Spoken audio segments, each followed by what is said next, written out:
Komnas atau Forum Komunikasi Nasional KPI, Muda Bersuara, Jaringan Muda Setara, PMII Komisariat UIN Wali Songo Semarang, dan Dema UIN Wali Songo Semarang.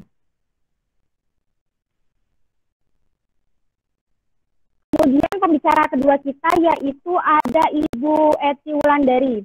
Saya bacakan terlebih dahulu CV-nya. Nama Eti Wulandari, sarjana Teologi Islam. Beliau lahir di Kendal 9 Desember 1979. Alamat beliau itu di Desa Karangayu RT 2 RW 2 Cepiring Kendal. Beliau sekarang sedang bekerja di Penyuluhan Agama Islam Kabupaten Kendal. Riwayat organisasinya, beliau pernah menjadi koordinator bidang hukum politik dan advokasi PC Fatayat NU Kabupaten Kendal, dan beliau pernah menjadi ketua LKP 3A atau Lembaga Kajian Pemberdayaan Perempuan dan Perlindungan Anak Kabupaten Kendal. Langsung saja, tanpa berlama-lama, kita mulai saja webinar kita pada siang hari ini. Di sini teman-teman semua, selama penyampaian materi dari pembicara diharap on-cam, dan bagi teman-teman yang ingin bertanya bisa disiapkan dari sekarang dan disampaikan di sesi tanya-jawab.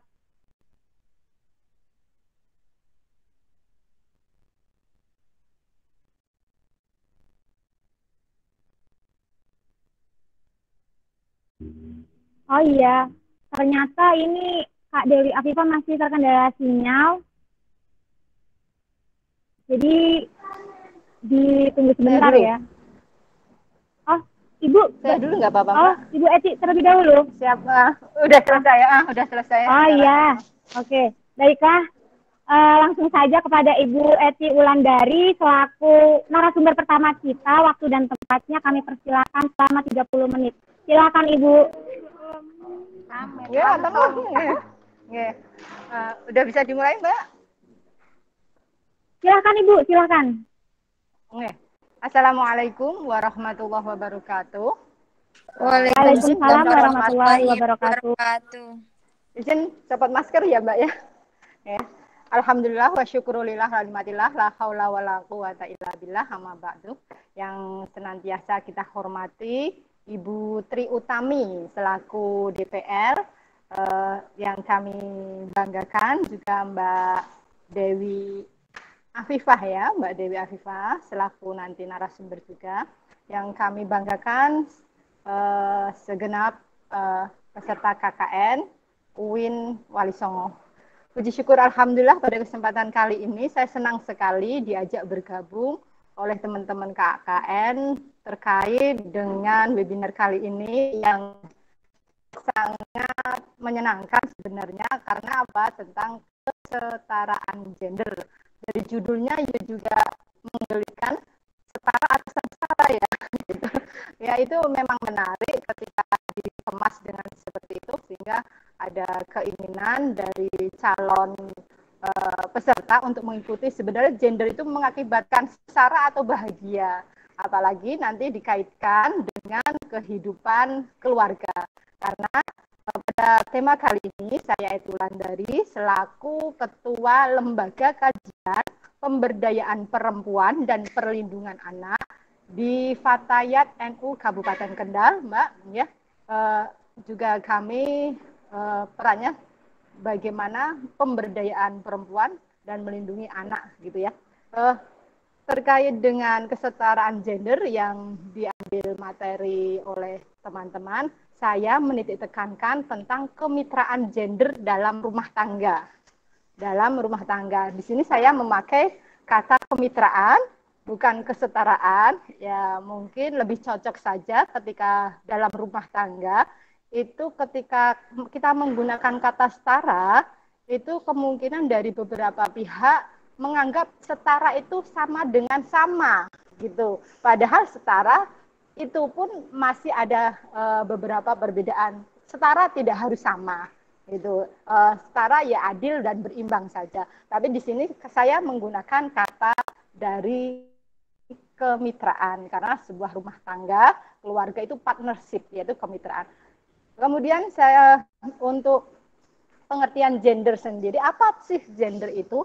Gender adalah perbedaan identitas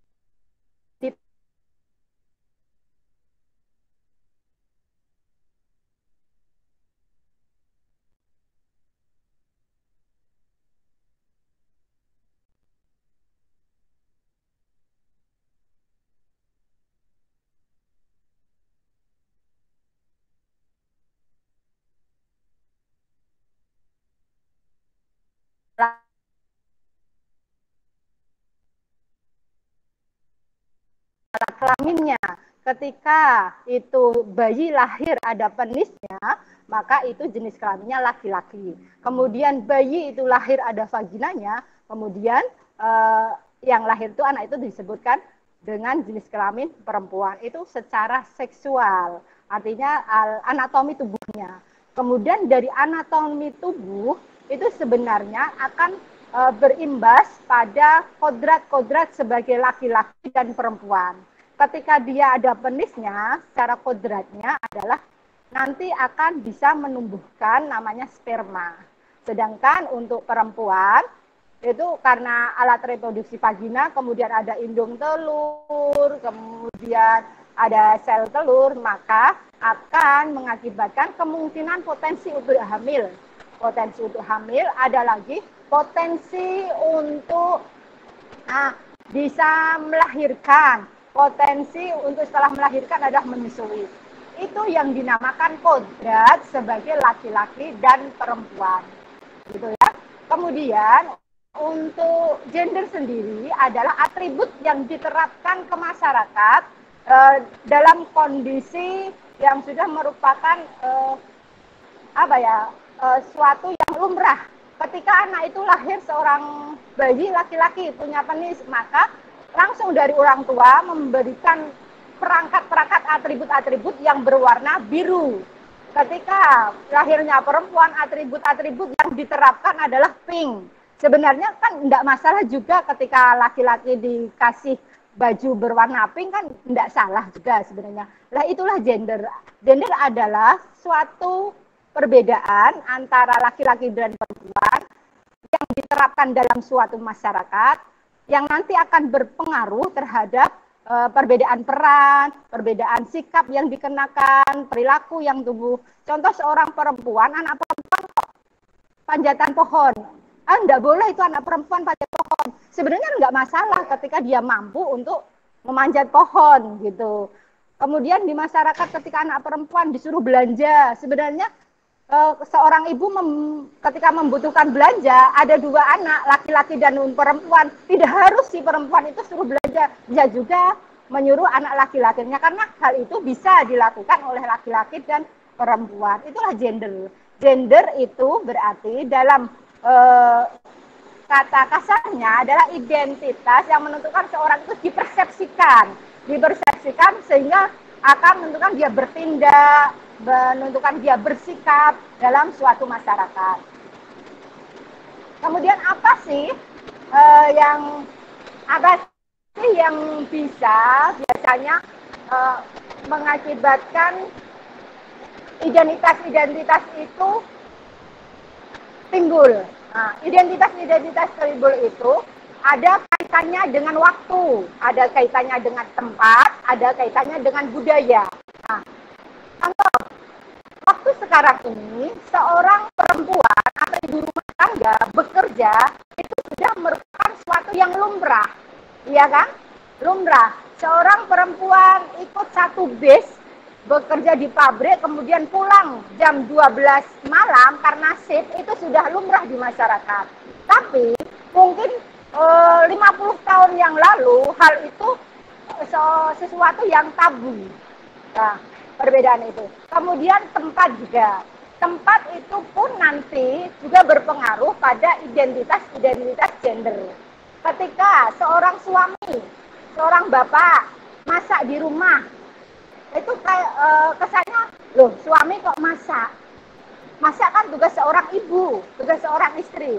Tetapi ketika laki-laki tersebut mempunyai pekerjaan sebagai chef, sebagai tukang bakso, sebagai tukang penjual nasi goreng, dalam kerjanya dia juga memasak, ya kan? Itu berarti gender itu bisa ditentukan oleh waktu, kapan, dan kemudian bisa ditentukan oleh tempat juga. Yang selanjutnya adalah budaya. Budaya dari masyarakat sekitar juga berpengaruh terhadap penentuan gender, atribut-atribut gender yang diberikan kepada laki-laki dan perempuan. Contoh di lingkungan kami ketika menikah, itu ketika yang dianut adalah patriarki, maka seorang suami atau calon suami memberikan mas kawin kepada calon istri. Itu yang lumrah, memberikan sesuatu untuk keluarga calon istri.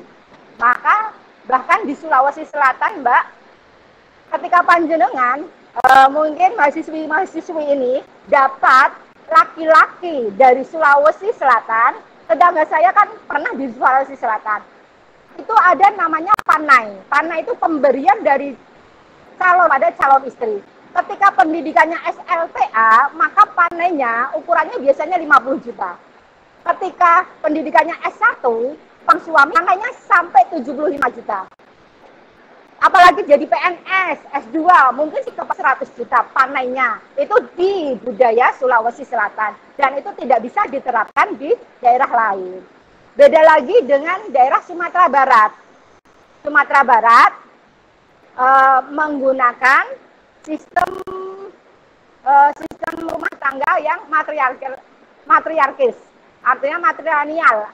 Di mana seorang dari keluarga perempuan lah yang memberikan sesuatu yang harus dibawa kepada keluarga laki-laki. Jadi gender ini sebenarnya tidak bisa dipukul rata.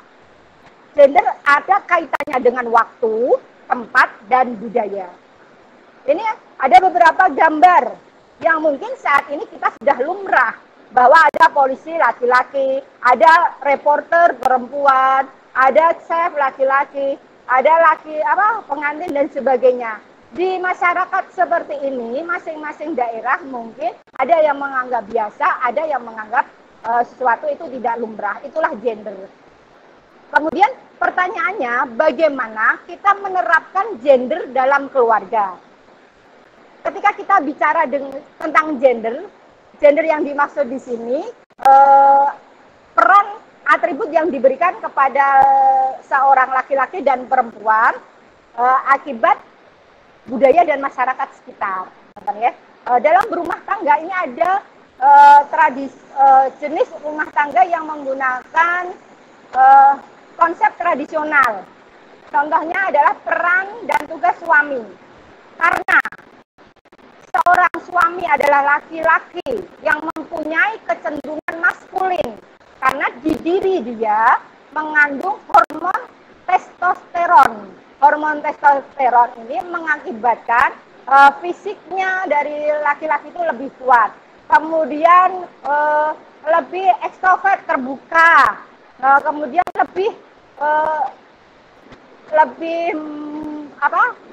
hormon kekuatannya juga lebih. Maka dari sifat laki-laki seperti ini yang maskulin, kuat, dan dominan, maka dalam rumah tangga kedudukannya sebagai kepala keluarga, kemudian mencari nafkah, kemudian memenuhi kebutuhan sandang, papan. Ini konsep tugas suami dalam artian konsep tradisional yang sudah mungkin bertahan mungkin ratusan tahun yang lalu, juga mungkin ada sampai saat ini yang masih menggunakan konsep tradisional. Sedangkan peran dan tugas seorang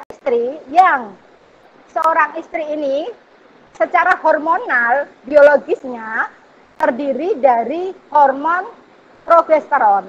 Nah, progesteron, maka si perempuan itu cenderung ke feminim, lebih lembut, lebih perasa, lebih teliti, lebih kasih sayang, lebih empati. Nah, maka ketika menjalankan tugas dalam sebuah rumah tangga, seorang istri yang perempuan ini, maka dalam tugasnya ia sebagai ibu rumah tangga, mendukung apapun yang menjadi keputusan suami, kemudian mengurus segala kebutuhan rumah tangga, mengasuh anak. Pembagian peran ini karena apa? Karena melihat potensi yang ada di diri laki-laki dan perempuan tadi. Laki-laki cenderung maskulin, perempuan cenderung feminin. Nah, dalam konsep keluarga yang tradisional ini merasa aneh jika seorang laki-laki atau seorang suami kok mencuci baju, mencuci piring, menjemur baju, itu kesannya aneh. Karena itu apa? Itu pekerjaan perempuan, pekerjaan seorang istri. Karena apa? Tidak terlihat jantannya, gitu. dan menganggap istri bekerja di luar rumah itu pun sesuatu yang aneh. Inilah konsep tradisional yang sudah sering kita dengar. Namun anehnya konsep-konsep tradisional tentang rumah tangga telah dibakukan oleh pemerintah melalui Undang-Undang Perkawinan Nomor 1 Tahun 1974. Dalam pasal 31, di sini suami dalam undang-undang loh ini, undang-undang kan mempunyai kekuatan hukum.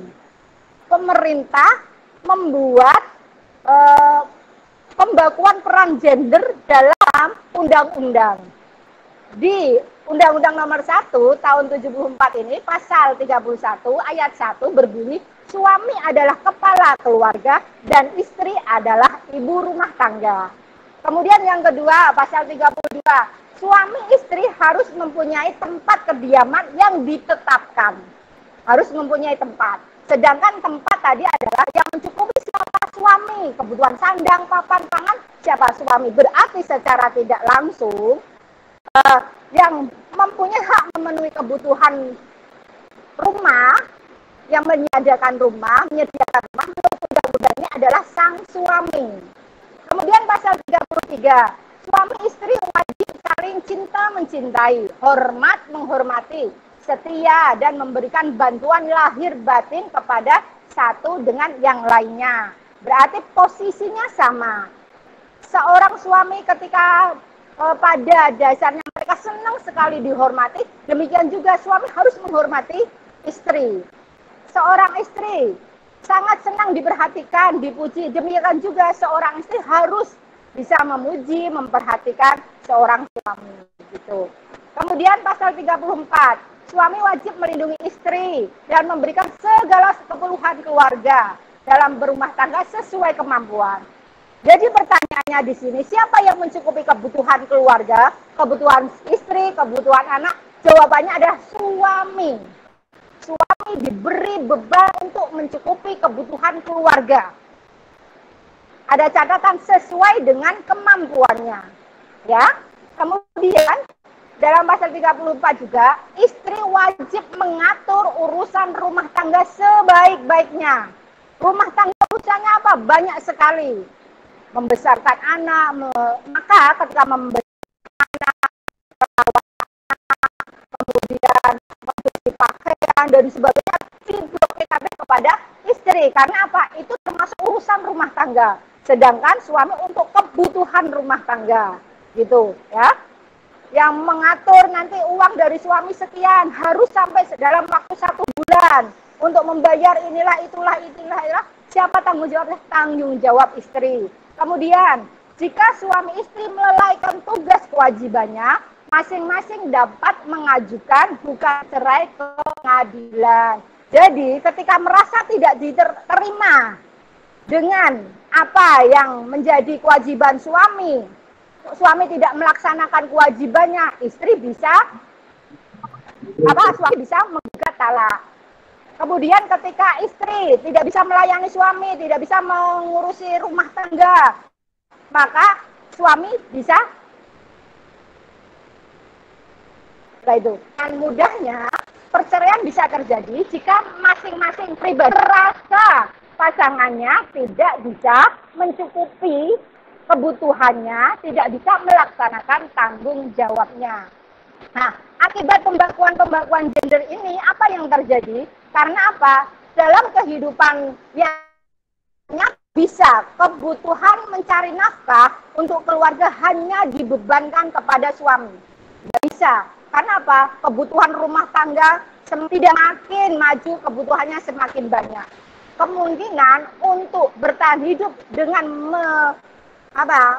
mengandalkan satu sumber rezeki saja yang datang dari suami, jelas tidak akan bisa mencukupi kebutuhan rumah tangga. Maka inisiatif sang istri, dia bekerja dengan seizin suami. Seperti saya bekerja. Setelah saya bekerja, saya pulang jadi apa? Jadi ibu rumah tangga. Maka kasihan sekali. Ada beban ganda yang harus diemban. Kemudian, stigmatisasi. Ketika ada label bahwa seorang suami harus mencukupi kebutuhan keluarga, baik itu sandang, papan, pangan, dan ternyata si suami tersebut tidak bisa memberikan papan misalkan, tidak bisa memberikan rumah, atau istrinya gajinya di atas lebih banyak daripada suami, maka stigma yang terjadi di masyarakat, kasihan sekali suami tersebut.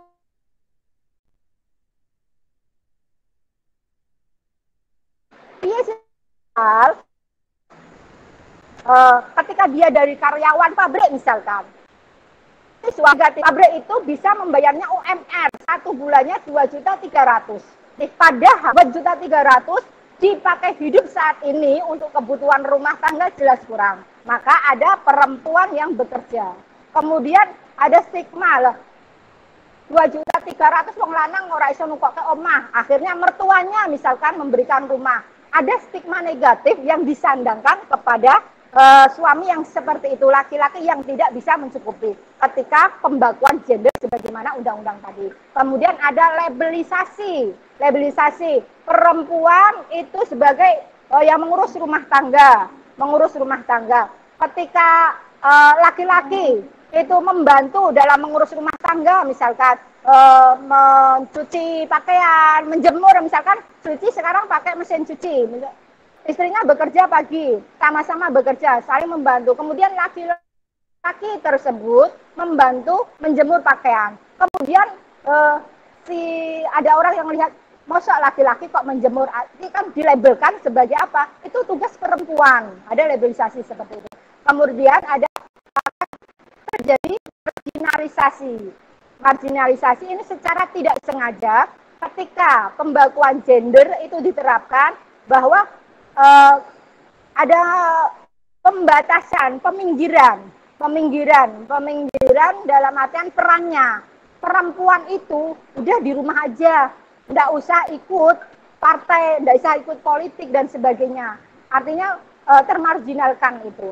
Kemudian ada eksploitasi habis-habisan.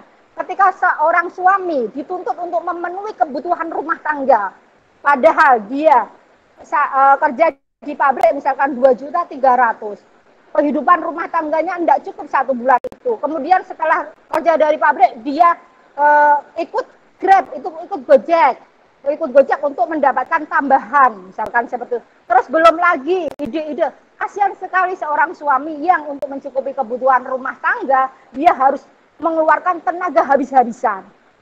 Karena apa? Konsep bahwa yang memenuhi kebutuhan rumah tangga adalah seorang suami. Ya, untuk mencukupi sandang, papan, pangan adalah kewajiban suami. Maka dengan ketika dia hanya kerja di pabrik seperti itu, maka dia harus jungkir balik menghabiskan tenaga untuk itu. Jadi ketika ada pelabelan, maka mesti ada eksploitasi di dalamnya. Kemudian ada kekerasan karena merasa dengan semena-mena menuntut seorang istri untuk ini. Nah, itu ada kekerasan fisik. Biasanya kekerasan fisik ini dilakukan oleh seorang istri atau perempuan kepada pasangannya. Karena apa? Karena kemaskulinnya, kekuatannya, menganggap si perempuan itu sebagai ibu rumah tangga, orang yang nomor 2, rentan sekali terjadi kekerasan. Kekerasan tidak hanya fisik saja, kekerasan psikis. Kekerasan psikis bisa dialami kedua belah pihak. Contohnya, seorang istri yang merasa bahwa suaminya itu kurang maksimal. Dia bilang, lelaki apaan sih? Masa hanya sekian. Nah, itu ada kekerasan psikis. Aku kecewa sebenarnya menikah denganmu. Tahu dari dulu ternyata kemampuanmu seperti ini, aku sudah menikah dengan orang lain. Itu juga termasuk kekerasan psikis. Belum lagi nanti suami bilang, wong wedok iso ngentekke duit. Seperti itu, ya kan? Itu juga kekerasan psikis. Belum lagi kekerasan seksual. Kekerasan seksual itu di saat terbebani masing-masing dengan perannya, kebutuhan seksual harus dilayani, dan ketika tidak saling memahami, mungkin dalam pelampiasan seksual ada kekerasan seksual di sana. Yang ketujuh, jelas ketika ada pembakuan peran ada diskriminasi. Maka oleh para laki-laki dan perempuan yang sudah banyak mengenyam pendidikan, banyak informasi, maka ada satu tawaran baru dalam pembentuk rumah tangga, yaitu tidak tradisional lagi tetapi egaliter, di mana pembagian peran antara tugas dan peran suami istri itu fleksibel, tidak sekeras garisnya sejelas bahwa laki-laki harus memenuhi kebutuhan, enggak, tetapi fleksibel sesuai dengan potensinya masing-masing menurut kesepakatan bersama antara laki-laki dan perempuan. Jadi setiap lihat dalam gambar ini, ketika seorang istri sedang menyetrika, laki-laki bisa membantu menyirami tanaman. Itu. Inilah prinsip egaliter yang ditawarkan oleh sosial modern mengenai rumah tangga. Nah, jadi dalam rumah tangga akan lebih bahagia jika pembatasan pembeda ini sebenarnya baik, sebenarnya baik. Tetapi ketika ada perbedaan akibatkan konflik selanjutnya. Maka dalam rumah tangga, di mana ada peran dan tugas itu harus dilaksanakan dengan cara harmonis. Nah, ada kemitraan antara suami dan istri, seperti mencari nafkah, memenuhi kebutuhan fisik non-fisik, mengelola keuangan, mengurus rumah tangga, mengasuh anak, ini disesuaikan dengan potensi masing-masing. Jika dalam prinsip yang keluarga tradisional yang mengatur keuangan adalah seorang istri. Tapi jika istri itu menyadari bahwa saya ketika memegang uang itu boros, maka yang mengelola uang tidak harus istri, bisa suami. Supaya apa? Supaya keluarga lebih maslahah. Karena apa? Dengan seorang suami yang bisa mengatur keuangan, istri boros, maka lebih menitekankan ke suami supaya bisa nabung, bisa untuk pendidikan anak dan sebagainya. Jadi yang mengelola keuangan tidak harus seorang istri jika ada potensi istri itu terlalu boros gitu. Terus mempunyai istri yang pendidikannya S1 misalkan, seorang suami juga S1, seorang suami ngabdi jadi guru kemudian dengan honor sekian 1.500.000 untuk mencukupi kebutuhan keluarga. 1 bulan 100.500.000 tidak akan cukup. Maka ada potensi istri mempunyai jasa bisa digunakan untuk melamar pekerjaan dan istri mau dengan sukarela. Dengan sukarela, maka istri bisa bekerja. Tapi harus ingat bahwa perannya tidak hanya mencari nafkah saja dalam keluarga, ada mengasuh anak juga, ada yang mengurus rumah tangga juga. Ketika istri juga bekerja, dia harus mengurus rumah tangga sendiri, nanti ini juga tidak adil untuk perempuan. Ketika istri ikut bekerja, maka dengan sukarela, dengan empatinya, maka seorang suami membantu istri dalam mengurus kebutuhan rumah tangga. Tujuannya apa? Untuk keluarga lebih terkondisikan, lebih bahagia, tidak ada yang merasa tertekan. Artinya pola egaliter ini menyesuaikan potensi dari masing-masing pasangan itu. Suami istri mempunyai potensi apa, kemudian dimusyawarahkan, disepakati, dan untuk melaksanakan peran dan tugasnya. Dan peran dan tugasnya ini tidak dibatasi dengan garis yang jelas, tapi fleksibel. Misalkan hari ini suami membantu memasak, tidak harus besoknya harus membantu memasak. Karena apa? Pada hari ini istri mungkin waktunya tidak mencukupi untuk memasak. Kemudian sang suami membantu, saya akan membelikan lauk misalkan. Nah, membantu seperti itu dan tidak suatu yang harus dilakukan secara kontinu seperti itu. Hanya fleksibel saja. Kemudian ini tips kemitraan dalam berumah tangga supaya kemitraan gender ini tidak berakibat Yang satu merasa bahwa saya ini kan seharusnya dominannya di luar. Kenapa direbut oleh pasangan saya? Saya dominannya harusnya di publik. Kenapa istri saya ikut-ikut di publik? Gitu.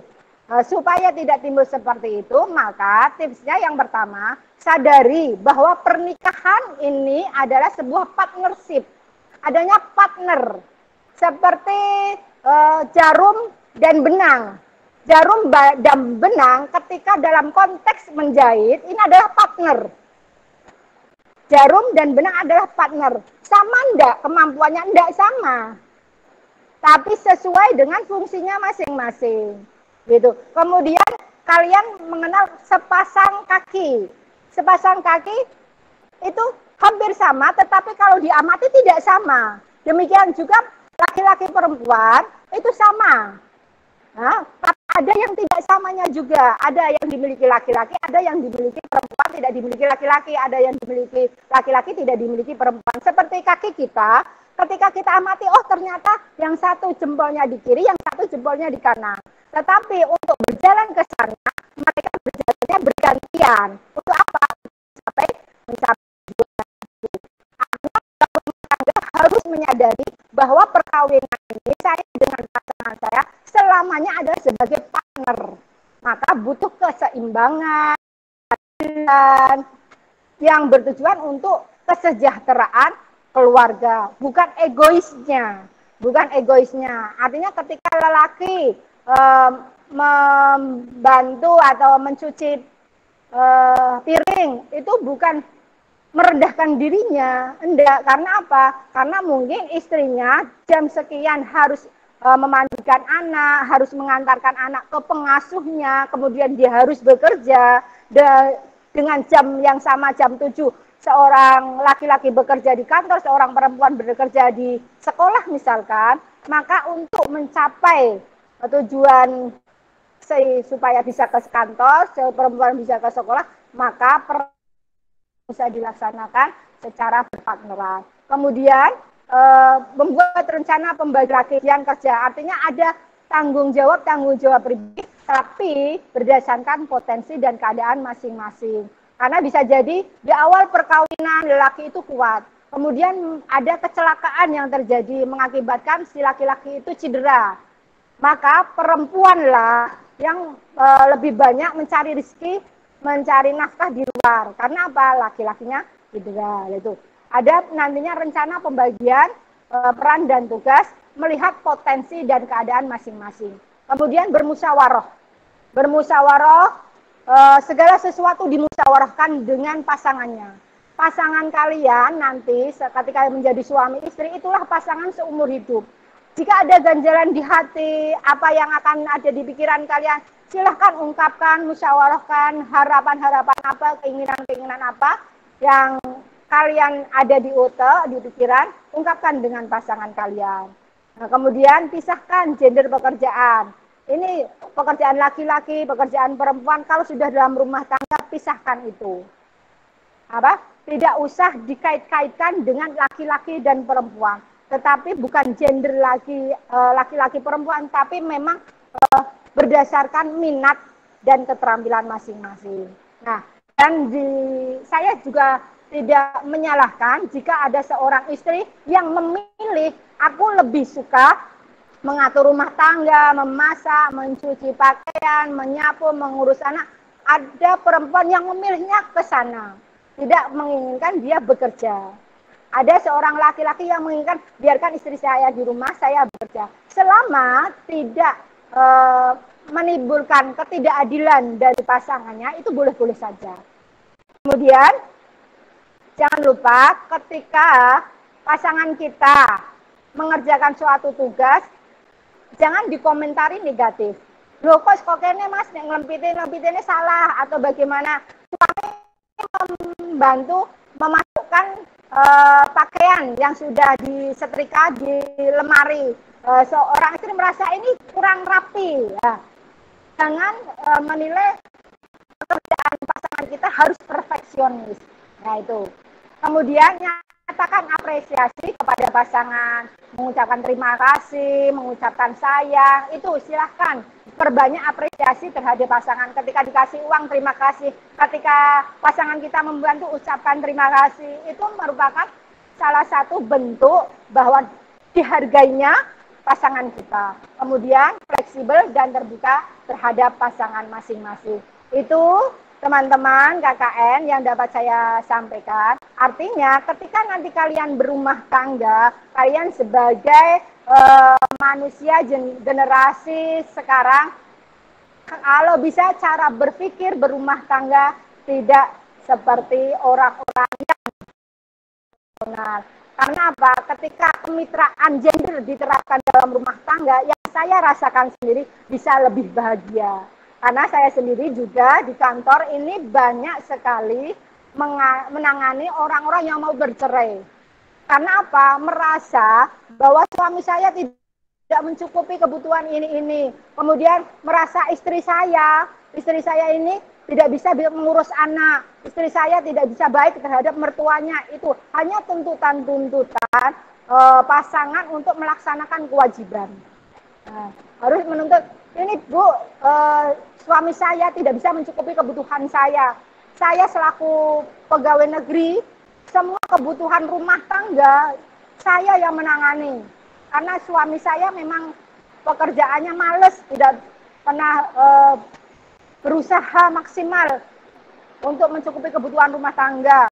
Karena apa? Karena ada anggapan bahwa kebutuhan rumah tangga yang wajib mencukupi adalah laki-laki saja. Demikian, untuk mas-masnya, terapkanlah kemitraan gender dalam keluarga kalian. Insya Allah keluarga akan lebih bahagia. Kemitraan gender, poin saya, tidak mengakibatkan sengsara teman-teman, mengakibatkan bahagia. Demikian yang dapat saya sampaikan. Mohon maaf ketika banyak kata atau terganggu dengan hujan lebat di sini, sehingga keadaan suaranya mungkin berefek pada sound kalian. Terima kasih. Akhirul kalam. Wassalamualaikum warahmatullahi wabarakatuh. Waalaikumsalam warahmatullahi wabarakatuh. Terima kasih Bu Eti Wulandari atas pemaparan materinya mengenai kemitraan gender. Saya setuju sekali itu dengan kata-kata setara itu bukan berarti sama. Nah, materinya sangat bermanfaat, apalagi buat kita-kita yang sudah siap menikah ya Bu ya. Sangat bermanfaat sekali. Terima kasih Bu. Oke, untuk narasumber kedua, yaitu ada Kak Dewi Afifah, panggilnya Kak ya, soalnya ini masih muda sekali gitu ya, Kak Dewi Afifah. Kak Dewi Afifah? Sudah? Sudah? Halo. Oke. Waktu dan tempat kami persilakan selama 30 menit. Silakan Kak Dewi Afifah. Terima kasih atas kesempatannya Anita selaku moderator. Tadi juga sudah sedikit mendengarkan yang disampaikan dari Bu Eti gitu ya.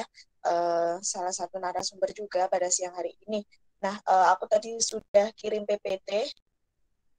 Nanti bisa dibantu share screen ya.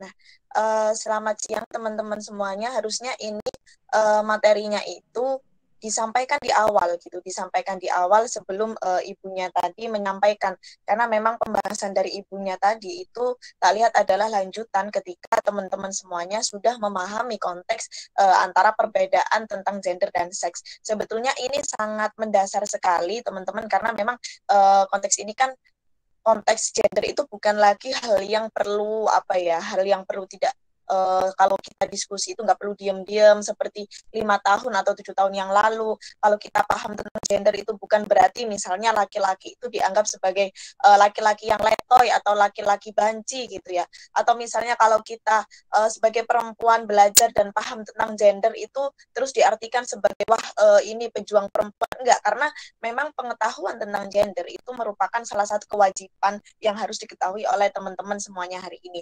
Kenapa aku bilang begitu? Karena keilmuan tentang gender itu merupakan keilmuan wajib yang harus dimiliki gitu ya.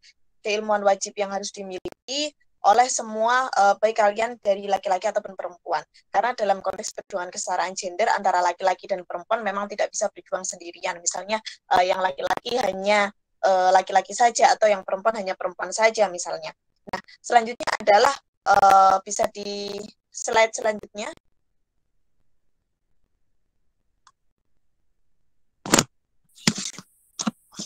Nah, kita bicara tentang konteks kesetaraan gender.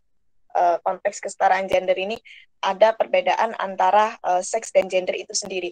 Kenapa dianggap berbeda? Karena memang konteks kesetaraan gender itu kita perlu memperjuangkan apa sih? Kenapa sih akhirnya kita perlu berjuang untuk kesetaraan gender?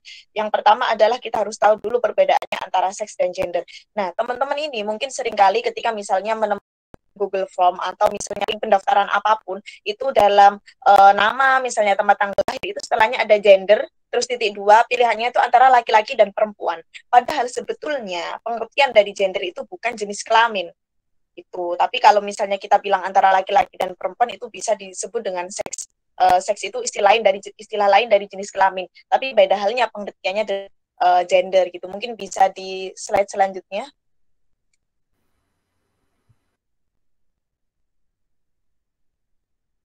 Nah, pengertian seks itu sendiri kan jenis kelamin ya, jenis kelamin yang mana memang jenis kelamin ini adalah sesuatu yang memang itu bisa disebut dengan kodrat gitu ya. Kalau teman-teman bicara tentang kodrat, misalnya nih perempuan yang punya vagina, perempuan yang punya payudara, laki-laki yang mimpi basah itu ya, itu baru kita bicaranya adalah kodrat. Nah, sebetulnya jenis kelamin ini kalau di Indonesia yang diakui hari ini hanya ada laki-laki dan perempuan. Kenapa saya bilang begitu? Karena sebetulnya dalam konteks kalau bicara gender itu sangat beragam banyak gitu ya. Bisa di slide. Nah, kalau bicara tentang gender itu sangat banyak di Indonesia, tapi kalau jenis kelamin laki-laki dan perempuan. Laki-laki misalnya bisa laki-laki mimpi basah tapi perempuan tidak, itu namanya jenis kelamin yang memang dimiliki oleh salah satu jenis kelamin yang itu tidak bisa dibagi tugaskan. Misalnya, hei kamu perempuan, coba kamu yang mimpi basah misalnya. Hei kamu laki-laki, coba deh kamu yang menstruasi. Itu nggak bisa, karena memang kalau kita bicara kodrat, ya sebetulnya konteks kodrat itu ada di dalam seks. Tapi beda halnya kalau kita bicara tentang gender. Gender ini kan salah satunya adalah konstruksi sosial. Pengertiannya adalah konstruksi sosial yang juga sebetulnya karakteristik yang mencakup ada tadi yang sudah dibilang di awal, ada jenis kelamin gitu ya, sesuatu yang ditentukan berdasarkan jenis kelamin dan identitas gender. Misalnya sesuatu yang ditentukan dari berdasarkan jenis kelamin itu misalnya, oh kalau pakai rok itu untuk perempuan saja, laki-laki nggak perlu misalnya. Padahal nggak ada salahnya misalnya laki-laki itu pakai rok gitu ya. Atau misalnya pakai celana jeans. Perempuan itu nggak boleh pakai celana jeans, yang boleh itu hanya laki-laki. Padahal ya boleh-boleh saja gitu loh. Tidak ada, Tuhan itu menciptakan kita sebagai manusia, baik laki-laki ataupun perempuan. Tidak ada Tuhan menciptakan, hei kamu nanti sebagai perempuan, kamu wajib untuk bisa masak, kamu wajib untuk bisa mencuci misalnya. Kamu laki-laki nanti kalau kamu sudah berumah tangga, cukuplah kamu misalnya mencari nafkah saja gitu. Itu bukan Tuhan menciptakannya bukan berdasarkan dari itu, karena Tuhan sendiri itu menciptakan kita sebagai manusia itu untuk menjadi khalifah fil ard, khalifah untuk diri kita sendiri terlebih dahulu gitu. Jadi nanti kalau ada konteks pembahasan yang lain, artinya adalah setiap dari diri kita baik laki-laki ataupun perempuan itu tujuan Tuhan untuk menciptakan kita itu adalah salah satunya untuk menjadi khalifah itu sendiri. Oke, next slide selanjutnya. Kenapa akhirnya kita perlu untuk memperjuangkan kesetaraan gender? Karena terjadi ketidakadilan gender. Apa saja sih ketidakadilan gender itu? Ada 5 hal yang di sini merupakan bagian dari ketidakadilan gender. Yang mana ketidakadilan gender ini memang sesuatu yang mungkin nanti ketika aku menjelaskan sesuatu yang sangat permasalahannya sangat dekat dengan teman-teman gitu ya.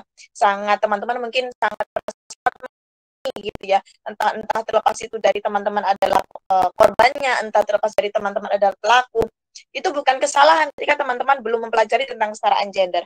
Karena apa? Karena memang sebelum kita untuk perlu mengaplikasikan sesuatu atau berjuang kesetaraan gender, kita perlu untuk belajar terlebih dahulu, mengisi pengetahuan kita, kemampuan kita. Ada 5 bentuk ketidakadilan gender. Yang pertama ada marginalisasi, yang kedua ada subordinasi, yang ketiga ada double burden, yang keempat ada stereotip, yang kelima ada violence. Oke, marginalisasi selanjutnya ada di slide selanjutnya. Marginalisasi ini sebetulnya istilah lain dari peminggiran. Peminggiran ini pengertiannya adalah perempuan atau laki-laki memang tidak dapat berkontribusi dalam suatu aspek atau bidang tertentu karena stereotip. Nanti kita juga akan bahas tentang stereotip ya. Stereotip tertentu yang melekat cukup lama.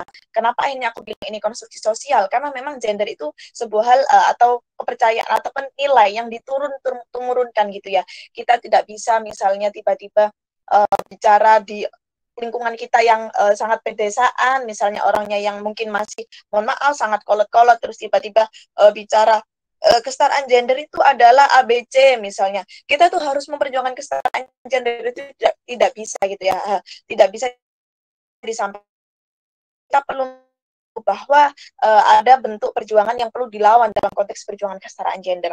Contoh mengetahui untuk peminggirannya seperti apa. Perempuan dianggap dulu tidak bisa mengangkat galon gitu ya, perempuan tidak bisa dianggap mengangkat galon, padahal bisa jadi perempuannya ini mengalami pengalaman biologis, 5 pengalaman biologis yang dialami oleh perempuan dan tidak dialami oleh laki-laki, yaitu menstruasi, melahirkan, menyusui gitu ya, dan nifas, terus juga itu kan hal-hal yang memang hanya dirasakan oleh perempuan dan tidak dirasakan oleh laki-laki. Bicara tentang kesetaraan bukan berarti sama. Artinya ketika ada laki-laki yang bisa ngangkat galon, terus perempuan juga harus bisa ngangkat galon. Bukan. Bicara tentang kesetaraan juga bukan berarti laki-laki itu pasti berani naik ke genteng misalnya. Bukan berarti terus ada juga kok perempuan yang dia misalnya lebih jago naik ke atap genteng misalnya untuk membetulkan genteng yang bocor misalnya ketika keadaan rumahnya di situ adalah hanya ada perempuan sehingga tidak ada laki-laki untuk mau meminta bantuan. Di situ kan tidak ada Tuhan menciptakan kita sebagai manusia itu, oh kamu laki-laki hanya kamu saja yang boleh naik ke genteng, hanya kamu saja yang boleh naik ke pohon misalnya. Dan untuk yang nyapu-nyapu itu bagian perempuan, enggak juga. Apakah laki-laki tidak bisa memasak? Apakah laki-laki tidak bisa mencuci misalnya? Atau apakah semua perempuan itu apakah semua laki-laki pasti bisa naik ke atap genteng? Itu tidak juga, tapi memang itu adalah pekerjaan-pekerjaan yang tidak perlu untuk dikotak-kotakkan karena kita ketika bicara tentang kesetaraan gender apapun yang bisa ya dilakukan gitu. Tapi kita juga tidak boleh meninggalkan 5 pengalaman biologis yang dialami oleh perempuan itu sendiri. Oke, next slide. Subordinasi ini merupakan salah satu bentuk ketidakadilan gender yang kedua, yang mana memang seringkali perempuan ya, aku bicaranya seringkali meskipun tidak selalu, tapi yang mengalami subordinasi memang seringkalinya adalah perempuan. Seringkali perempuan dianggap sebagai manusia kelas 2, yang mana dulu kalau kita melihat cerita misalnya kalau dulu sebelum ada Nabi Muhammad gitu ya, memiliki bayi perempuan itu dianggap sebagai aib gitu ya, atau berita buruk sehingga perlu untuk segera dibunuh misalnya, atau harus segera disingkirkan. Tapi hari ini ketika lahir perempuan itu juga manusia, karena Nabi itu setelah Nabi hadir, Nabi juga beranggap bahwa perempuan itu juga manusia yang juga perlu dihargai, yang perlu memiliki hak untuk hidup aman, hidup nyaman, dan perlu memiliki nilai-nilai gitu ya dalam hidupnya. Karena bayangkan ketika tidak ada perempuan, maka tidak akan ada kita hari ini gitu ya. Karena perempuan itu selain ibu dari manusia, perempuan itu juga ibu bumi gitu. Nah, sehingga ketika kita konteksnya adalah menganggap perempuan sebagai kelas nomor 2 karena yang kelas pertama adalah laki-laki, dalam kehidupan sehari-hari misalnya ketika kita melakukan sebuah aplikasinya dalam lingkungan organisasi misalnya, semua keputusan hanya diambil oleh laki-laki, yang perempuan jabatan tertingginya hanya sampai pada sekretaris, bendahara, hal-hal administratif saja gitu, karena dianggapnya kalau perempuan memimpin itu adalah perempuan yang lemah gitu ya, perempuan yang baperan, perempuan yang dikit-dikit nanti nangis gitu. Padahal bisa jadi laki-laki itu meskipun dia punya kemampuan untuk memimpin, misalnya dia menangis, dia punya perasaan atau dia baper. Dan bahkan mungkin ada juga laki-laki itu yang secara potensi dan kemampuannya itu lebih memiliki potensi pada hal administrasi daripada hal kepemimpinan. Sehingga kita tidak perlu mengkotak-kotakkan gitu ya, oh laki-laki itu pasti pemimpin, perempuan cukup jadi anggota-anggotanya saja gitu. Sehingga itu juga berpengaruh kepada keputusan yang akan diambil misalnya ketika perempuan tidak dilibatkan, karena perempuan ini dianggap perempuan kan nggak merasakan, misalnya hari ini kita berbicara tentang alam gitu ya, atau perairan desa misalnya, ketika perempuan tidak dilibatkan gitu ya, ketika perairannya itu harus macet, yang paling berdampak siapa? Karena nanti yang akan mencuci baju anaknya itu kan perempuan, yang akan memasak perempuan, yang menstruasi perempuan, gitu ya. Ya laki-laki tanpa mandi it's okay, nggak apa-apa gitu ya. Karena mungkin hari keringat.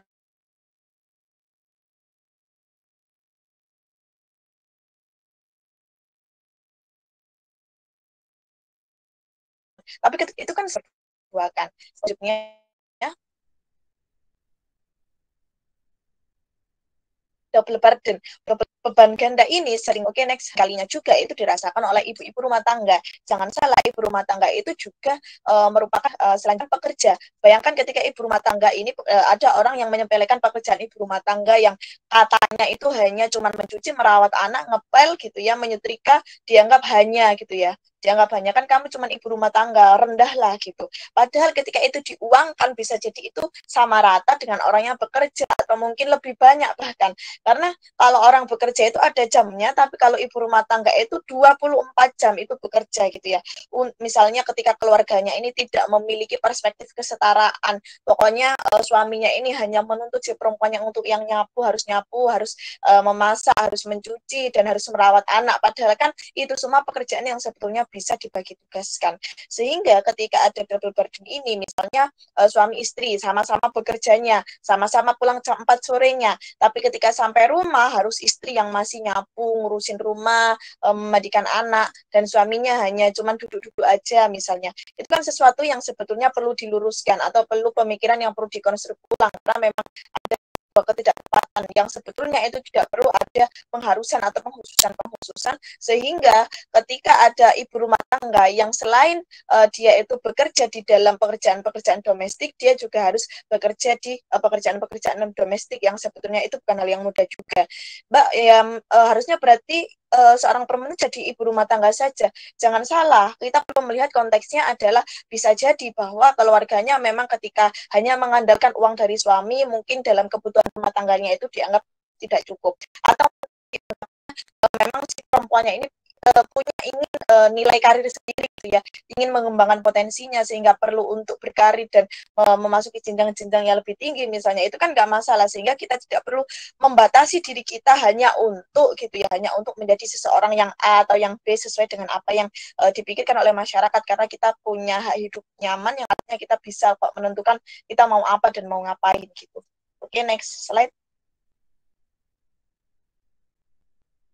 Stereotip ini merupakan bagian dari pelabelan, dan pelabelan ini melekat pada jenis kelamin tertentu gitu ya, dan berhubungan dengan fungsi serta peran. Misalnya nih meskipun ketidakadilan gender tidak hanya dirasakan oleh perempuan tapi laki juga. Misalnya laki-laki yang merawat tubuhnya, laki-laki yang facial, atau laki-laki yang misalnya nih dianggap suka pakai hand body, pakai lotion gitu ya, merawat dirinya lah pokoknya, itu dianggap laki-laki yang letoy gitu. Padahal kan merawat diri itu hak setiap manusia, perempuan.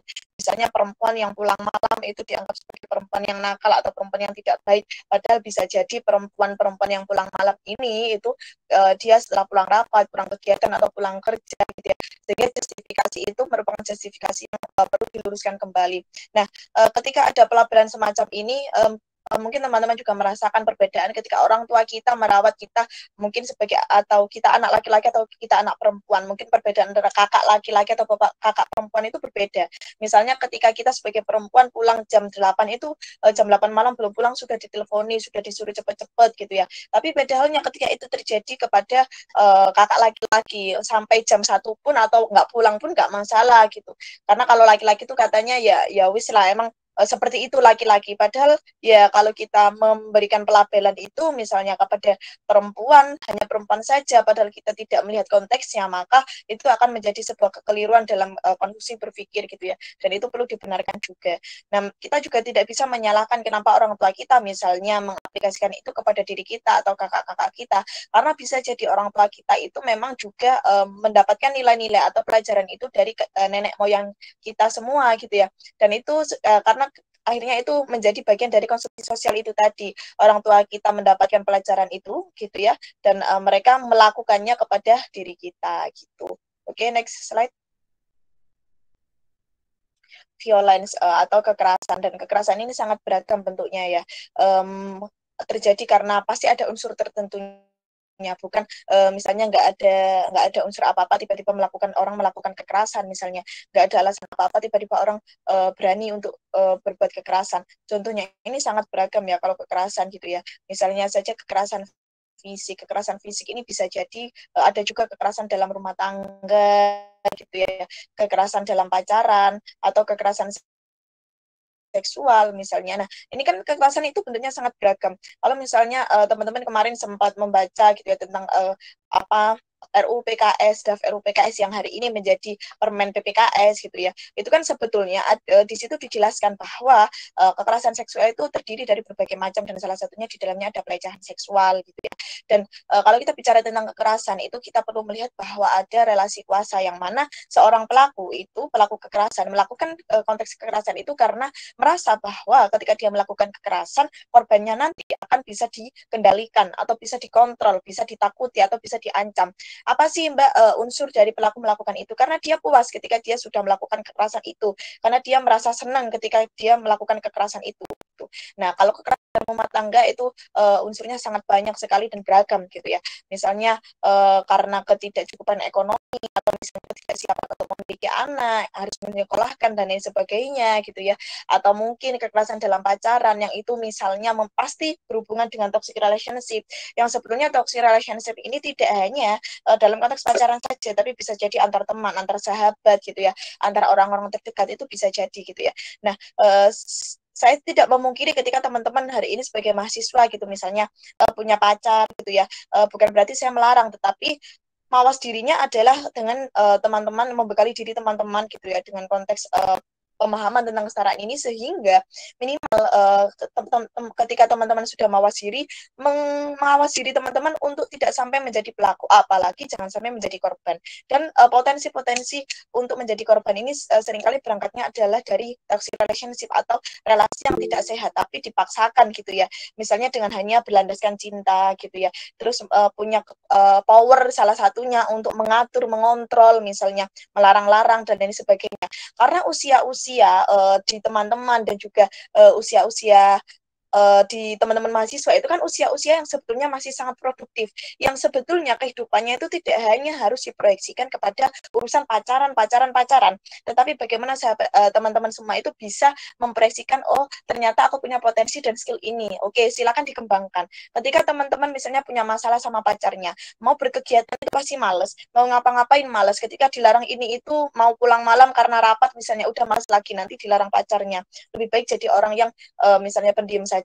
Tapi misalnya ketika teman-teman sudah tersadarkan bahwa memang hubungannya nggak sehat dan suatu hari nanti teman-teman sudah putus dengan relasi itu, artinya teman-teman akan merasa kehilangan dan tidak punya arah gitu ya. Karena proyeksi di awalnya adalah menganggap bahwa pasangan ini segala-galanya, padahal teman-teman itu juga pasti punya teman, pasti punya ruang-ruang yang positif, punya ruang yang suportif untuk mengembangkan skill teman-teman semuanya gitu. Oke, next slide. Nah, karena teman-teman ini lagi KKN gitu ya, penting sekali untuk memahami yang tidak hanya ini nanti untuk diterima dan diserap oleh teman-teman, tapi bisa diaktualisasikan. Dalam konteks bidang pendidikan misalnya, kalau kita bicara tentang pahlawan pendidikan, pasti yang tokoh perempuan yang salah satu pasti diingat adalah R.A. Kartini, yang beliau adalah memperjuangkan misalnya memperjuangkan perjuangan supaya perempuan juga punya hak untuk mendapatkan akses pendidikan gitu ya. Meskipun R.A. Kartini itu menjadi orang yang dipoligami, tapi dia menolak untuk melakukan adat istiadat yang seperti halnya diatur dalam kebudayaan Jawa misalnya, karena dia merupakan istri kedua misalnya. Nah, dalam akses pendidikan ini tidak semua perempuan atau laki-laki misalnya punya akses untuk belajar, sehingga ketika teman-teman punya dan akses untuk belajar itu silakan dimanfaatkan dengan full gitu. Dan hal lainnya misalnya dalam bidang kebudayaan, kita perlu mengonstruk pemikiran-pemikiran yang mungkin kita anggap keliru gitu ya, pemikiran-pemikiran yang sebetulnya tidak pro gender, pemikiran-pemikiran yang sebetulnya itu masih belum selesai, jangan di ini dulu. Pemikiran-pemikiran yang perlu dikonstruksi ini dalam bidang kebudayaan, salah satunya adalah pendekatan kepada orang yang menganggap bahwa kesetaraan gender bukan bagian dari perjuangan gitu ya. Sehingga bisa di slide tadi lagi. Nah, sehingga ketika teman sudah mendapatkan pengetahuan dan kapasitasnya secara cukup, maka teman-teman bisa mengaplikasikannya itu. Dan yang terakhir adalah dalam bidang sosial politik. Sosial misalnya dalam kehidupan teman-teman sehari-hari, misalnya dalam lingkup keluarga, bagaimana seupaya mungkin teman-teman yang bisa dilakukan adalah dengan memberikan pengertian apa itu kesetaraan gender, pekerjaan-pekerjaan yang sebetulnya tidak perlu diharuskan dan dianggap itu sebagai kodrat, misalnya. Dalam bidang politik, misalnya ada kursi minimal 30% untuk perempuan yang meskipun hari ini gitu ya 30% itu belum terpenuhi secara utuh, tetapi juga representasi dari pemimpin politik di perempuan itu bukan berarti terus punya perspektif kesetaraan juga gitu, sehingga itu perlu diperlihatkan, perlu dinilai dan perlu dipertimbangkan ulang bahwa kalau bisa ya orang-orang yang berada dalam konteks pemimpinan apalagi pembuat kebijakan adalah orang-orang yang memang sudah punya perspektif kesetaraan gender, karena ini akan berpengaruh misalnya pada kebijakan-kebijakan tertentu atau peraturan tertentu. Kalau teman-teman ada yang pernah naik KRL misalnya, ada gerbong khusus perempuan, itu kan hadir karena ada terjadi kasus pelecehan seksual gitu ya di dalam gerbong perempuan itu, sehingga ada pengkhususan tersendiri untuk menghindari itu. Sebetulnya kita tidak perlu menjadi orang yang ambil payung dulu setelah tahu bahwa ada hujan, tapi kita bisa bagaimana dia payung sebelum hujan, dan kita tidak perlu menunggu ada kasus baru ada kebijakan atau ada peraturan, tapi kita perlu bagaimana mencegah bahwa melihat kebutuhan perempuan ini sangat kompleks dan banyak dan perlu diperhatikan gitu. Dan mungkin cukup itu yang dapat saya sampaikan, kurang lebihnya mohon maaf, nanti bisa dilanjut dengan konteks diskusinya. Wallahul muwaffiq ila aqwamit thoriq. Wassalamualaikum warahmatullahi wabarakatuh. Waalaikumsalam warahmatullahi wabarakatuh. Terima kasih kepada Kak Dewi Afifah atas pemaparan materi pada siang hari ini. Baiklah, karena sudah dipaparkan materi webinar oleh kedua narasumber kita, mari teman-teman yang mau bertanya, kami persilahkan. Mungkin dari kelompok 31 ada yang ingin bertanya?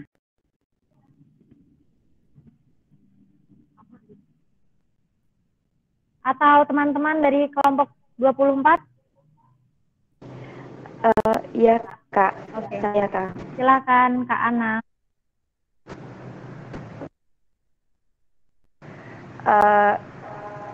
Ini untuk apa ya? Tadi kan disampaikan oleh Ibu Eti yang itu akibat pembakuan peran gender, ada sub poinnya tentang diskriminasi ya, atau pengotak-kotakan tugas. Nah, dalam apa ya, dunia kerja itu biasanya banyak perempuan yang dilema ketika memasuki peran publik. Semisalnya di saat dunia kerja itu biasanya tuh perempuan itu kayak apa ya, dipandang lebih rendah apa ya, kualitasnya dibanding laki-laki. Nah, karena itu dibuktikan dengan adanya riset oleh BPS atau Badan Pusat Statistik per berapa ya, Februari 2020 itu penurunan tingkat tenaga kerja perempuan turun sekitar 2%. Nah, yang saya tanyakan di sini adalah bagaimana cara menumbuhkan kepercayaan diri seorang perempuan untuk memulai dan berusaha untuk lebih unggul dalam pekerjaan di bidang yang disukainya. Karena sama-sama kita ketahui ada sebagian perempuan krisis kepercayaan diri padahal mempunyai potensi. Itu bagaimana Ibu dan Mbak Dewi?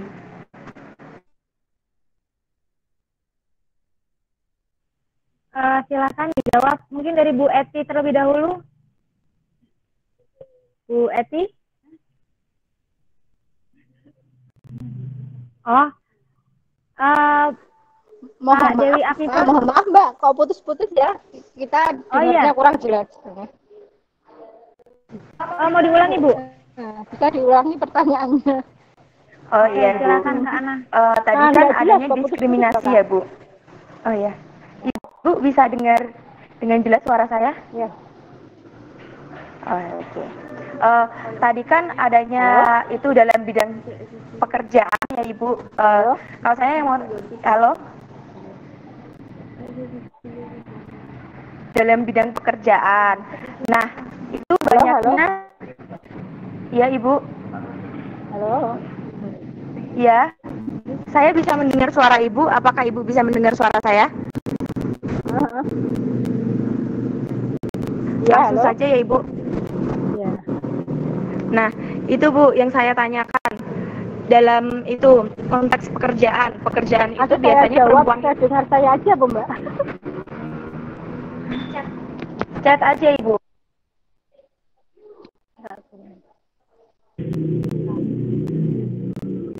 Ya.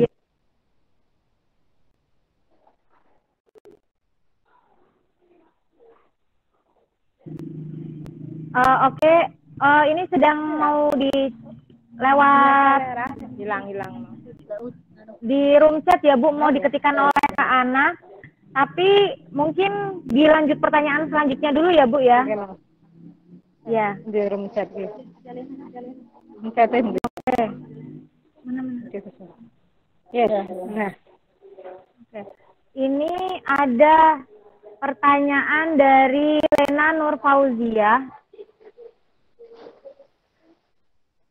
Saya Lena Nur Fauzia dari kelompok 31 ingin bertanya, ini konteksnya di luar tema tetapi terdapat kaitannya dengan kesetaraan gender. Bagaimana pendapat sumber tentang child free dalam konstruksi sosial Indonesia, mengingat saat ini kampanye child free marak di media sosial. Terima kasih. Silahkan untuk para narasumber, siapa terlebih dahulu nih Bu? Ibu, Bu Eti atau Kak Dewi Afifah terlebih dahulu? Bu Eti, bagaimana?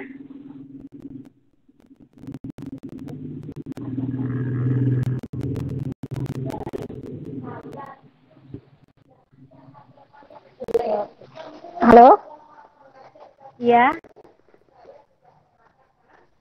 Halo? Bu Eti dengar suara saya, Bu? Halo, gimana? Terdengar jelas? Putus-putus, Mbak.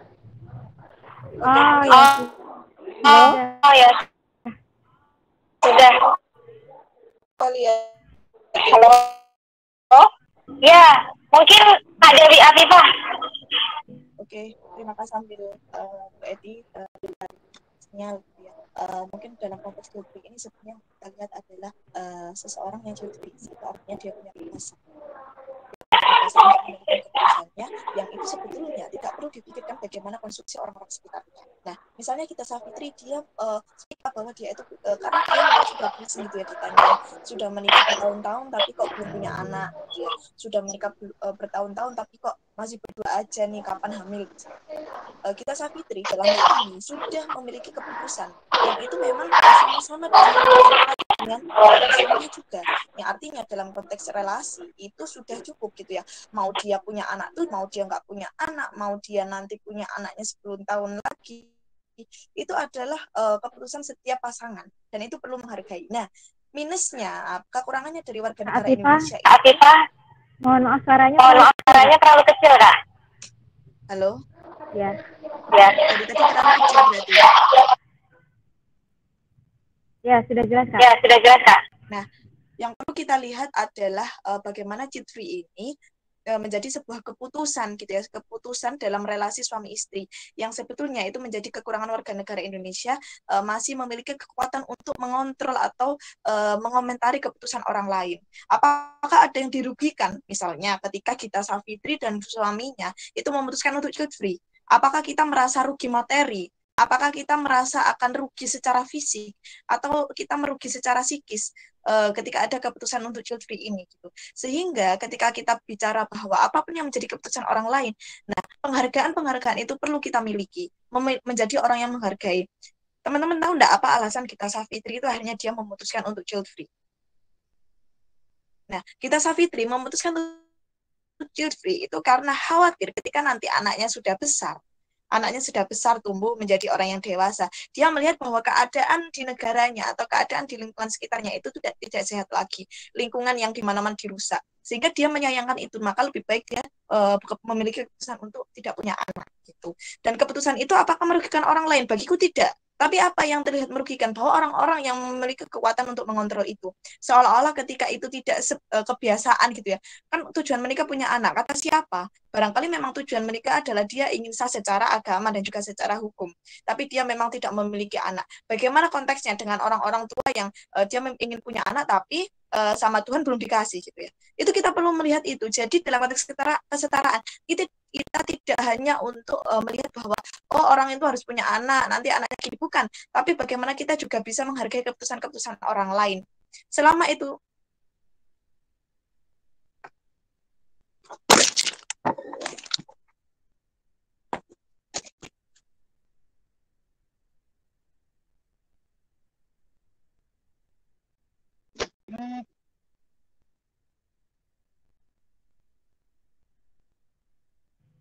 Kak Dewi Afifah.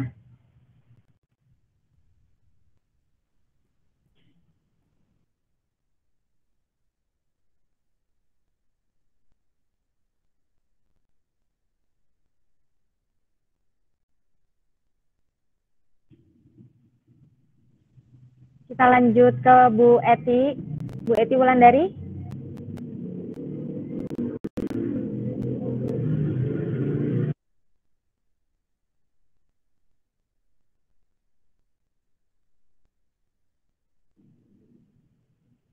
Bu Eti ingin menambahkan sesuatu, Bu? Halo? Ya. Halo? Apa ya? Halo? Iya, Ibu. Terdengar? Ya gini ya, saya Bu. mencoba menjawab dari pertanyaan Mbak Ana. Ya. Mbak Ana tadi menanyakan bagaimana untuk memotivasi kepercayaan diri perempuan dalam bekerja.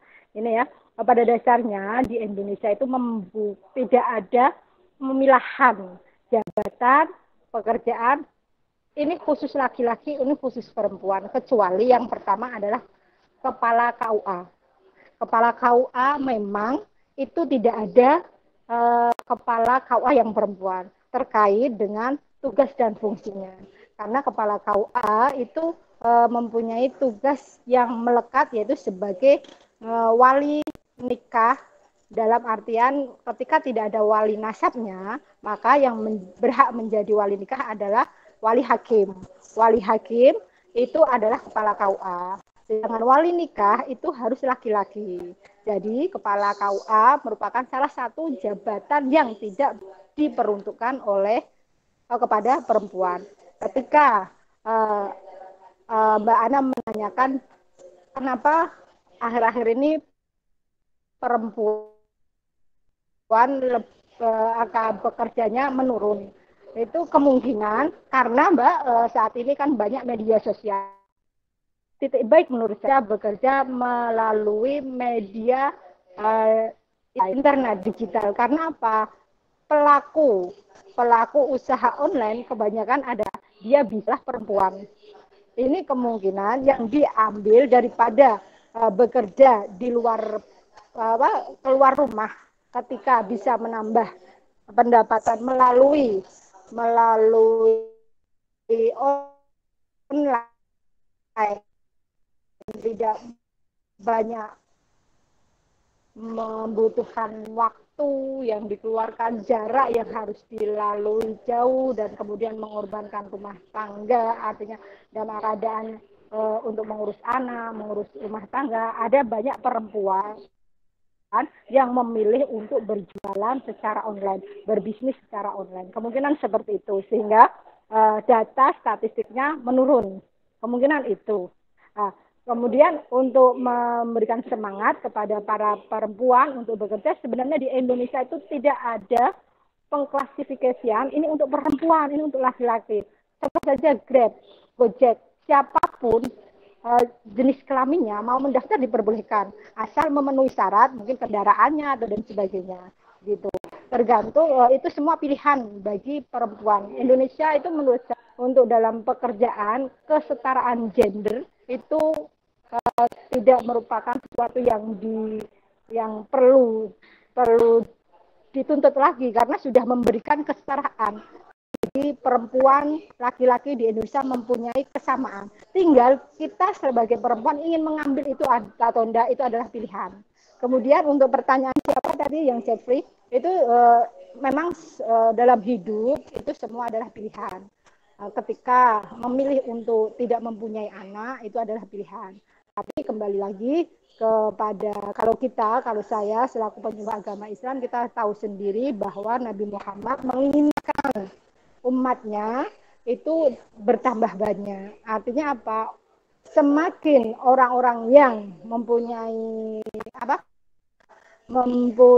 potensi bisa mendidik anak, bisa menjadikan anak lebih berkualitas karena pendidikannya dia memenuhi syarat untuk bisa mendidik anak lebih berkualitas dari misalkan sudah sarjana, kemudian kenapa harus settle, kenapa harus memutuskan tidak punya anak, tapi itu semua pilihan, monggo terserah. Menurut kalau kita sebagai orang Islam, di mana Nabi Muhammad sangat bangga ketika umatnya bisa melahirkan penerus-penerus yang banyak. Penerus-penerus ini adalah penerus yang berkualitas gitu. Ketika kita mampu dengan potensi kita sebagai orang tua, misalkan mampu mendidik anak secara ekonomi, mampu membesarkan anak, memberikan fasilitas yang baik terhadap anak, mampu memberikan pendidikan kepada anak, kenapa harus memutuskan untuk itu? Itu mungkin jawaban dari saya. Terima kasih Mbak Ana dan teman-teman.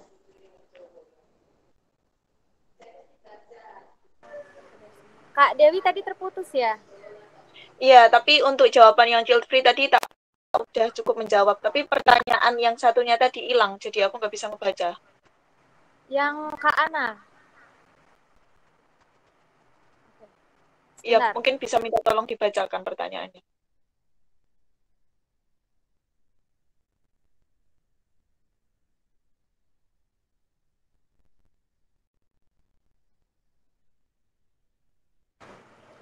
Oke, saya bacakan ya Kak Dewi ya.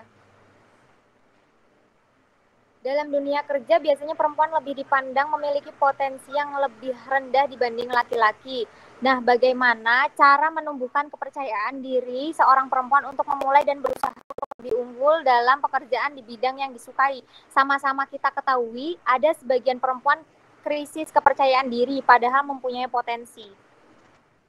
Oke, pertanyaan ini sebetulnya ketika teman-teman sudah berada di dunia kerja, mungkin teman-teman akan melihat bahwa sebetulnya tidak hanya tentang menganggap perempuan sebagai orang yang rendah atau tidak punya potensi, tetapi misalnya seharusnya perempuan punya hak cuti menstruasi atau cuti melahirkan, yang sebetulnya itu didapatkan oleh perempuan. Tetapi perusahaan atau beberapa tempat kerja seringkali justru tidak melibatkan perempuan karena menganggapnya ketika perempuan ini nanti dicutikan atau entah cuti menstruasi, entah cuti hamil, entah cuti melahirkan, itu nantinya pekerja-pekerja yang ada dalam ruang-ruang itu berkurang, yang itu akhirnya berpengaruh dengan konteks pekerjaan. Sehingga kenapa lebih memilih untuk lebih baik perempuan itu di tempat yang tidak strategis saja, karena masih menganggap bahwa pengalaman biologis perempuan itu merupakan musibah bagi ruang-ruang kerja gitu ya. Menganggap bahwa pengalaman biologis perempuan yang seharusnya itu mendapatkan hak menstruasi, cuti menstruasi, hak cuti melahirkan itu justru hambatan, bukan sebagai bagaimana ruang itu bisa support gitu ya, bagaimana ruang itu bisa akhirnya menumbuhkan potensi gitu. Dan memang perempuan selain karena ini krisis kepercayaan biasanya memang dimiliki oleh perempuan gitu ya, tapi tidak selalu. Tapi kenapa perempuan memiliki krisis kepercayaan? Nah, perempuan juga perlu memiliki lingkaran-lingkaran atau circle-circle yang suportif. Keliru ketika teman-teman perempuan merasa sudah insecure, sudah tidak percaya diri, tapi masih misalnya bersama orang-orang yang justru merendahkan dia, justru tidak suportif, justru tidak mendukung. Sehingga perempuan juga punya hak untuk mencari ruang mana nih, atau orang-orang siapa sih yang akan menjadi orang terdekatku, karena dia misalnya menjadi orang yang suportif, karena dia menjadi orang yang sangat mendukung cita-citaku misalnya. Itu juga perlu diperhatikan gitu. Sehingga untuk menumbuhkan kepercayaan diri memang perlu dilatih. Kita tidak bisa misalnya satu hari ikut sebuah seminar misalnya menumbuhkan kepercayaan diri, terus besoknya kita langsung mengaplikasikannya, tidak bisa. Karena kepercayaan diri itu semacam kebiasaan teman-teman untuk bicara di depan umum gitu ya. Kebiasaan teman-teman untuk bicara di depan banyak orang itu juga perlu dilatih. Jadi tidak bisa satu hari besoknya diaplikasikan, terus kita bilang oh atau berhasil atau gagal, tapi perlu dilatih terus-menerus. Karena orang yang tidak percaya diri memang bisa jadi punya latar belakang yang memang pernah entah pernah diminggirkan, entah pernah tidak dianggap, entah merasa itu menempati ruang yang tidak suportif gitu. Jadi kita perlu dulu latar belakangnya. Gitu. Apa ada pertanyaan lagi yang perlu dijawab? Mungkin teman-teman ada yang ingin bertanya lagi?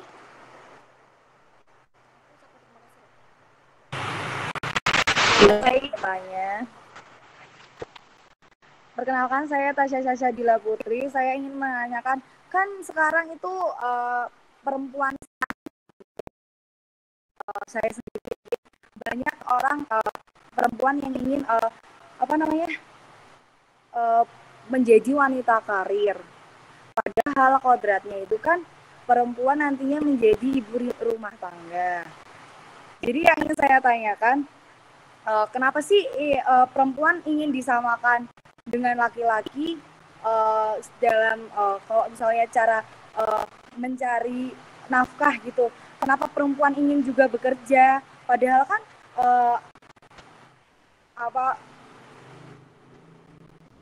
perempuan itu kan jadi ibu rumah. Perempuan ingin bekerja. Terus yang kedua, kenapa perempuan itu minta kesetaraan kepada laki-laki? Jadi kayak ini berbicara tentang kesetaraan gender, kenapa perempuan ingin disamakan dengan laki-laki, itu intinya.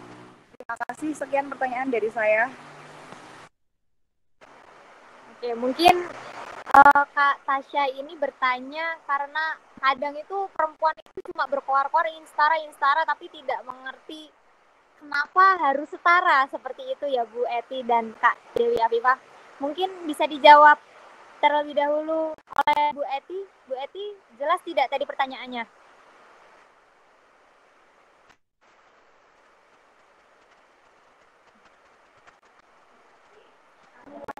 Lanjut ke Kak Dewi Afifah, mungkin Bu Eti ada kendala sinyal. Silakan Kak Dewi Afifah. Iya. Sebetulnya hal tadi yang aku sampaikan itu tak kira, aku menganggap bahwa teman-teman sudah paham gitu ya tentang konteks itu. Sepemahaman saya, sedengar saya aja ya Mbak ya, masalahnya juga di sini tidak begitu jelas. Karena memang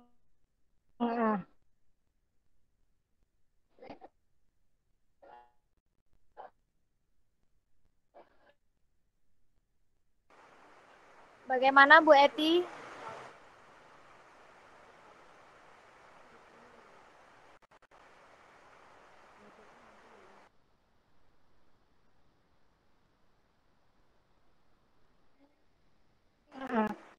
hujan deras kok Kak. Iya. Kono ya ora ngerti aku ngomong apa ya. Kok pengaruh ya? Ini kan ono sinyal anu bombekku. Ngomong. Saya siji kok ti.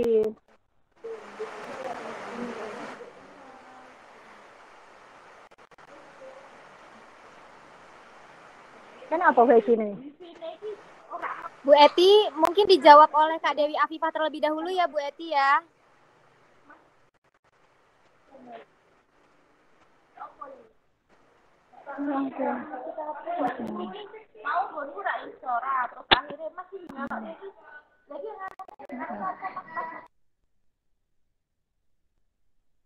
Halo? Bu Eti, Aku ngerti.